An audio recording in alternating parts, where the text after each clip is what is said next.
பேர் வந்து ரஹீம் பாய். நிறைய celebrities Jayam Ravi sir, Ajith sir, super star Rajinikanth sir, இவங்க எல்லாமே இந்த பெப்பர் சிக்கன் ரெசிபியை சாப்பிட்டு அவர் அப்ரிஷியேட் பண்ணாங்க. இதை செஞ்சு பாருங்க.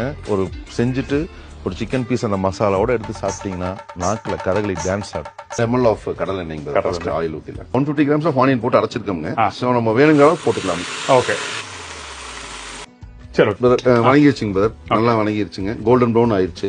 இந்த கலர் நல்லா மாறிச்சு. ஓகே, இஞ்சி பேஸ்ட், இது கார்லிக் மட்டும் 2 தக்காளி பேஸ்டா, அதை நம்ம அப்படியே ஆட் பண்றோம்.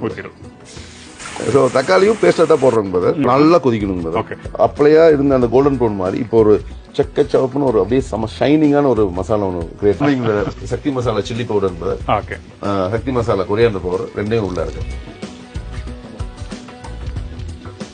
உள்ள இருக்கிறோம் பிரதர். இப்பதான் ஹீரோ உள்ள போறாரு. ஆமா. சோ நம்ம தண்ணி லைட்டா தொளிச்சுக்கிட்டோங்க இந்த மசாலா வறுக்கிறதுக்கு. சிக்கன்ல இருந்தே தண்ணி விட்டுருங்க. அப்புறம் கருவேப்பிலை நீங்களே உங்க கையால ஃப்ரெஷ்ஷான கருவேப்பிலை உருவி எல்லாமே. இப்ப வந்து ஜீரா பவுடர் உள்ள ஆட் பண்றோம். இன்னொரு எடுத்துக்கிறோம். நல்லா கெட்டி தயிரா எடுத்துக்கலாம். அந்த சிக்கன் ட்ரை ஆகாம சாஃப்டா வைக்கிறதுக்கு முக்கியமான ரோலா இருக்கு. பாக்கும்போது நான் எடுத்து சாப்பிடும் போல இருக்கு. அப்படியே பெப்பர் போட்டலாங்க. கொத்தமல்லி மட்டும் ஒரு ஹேண்ட் ஃபுல்லுங்க.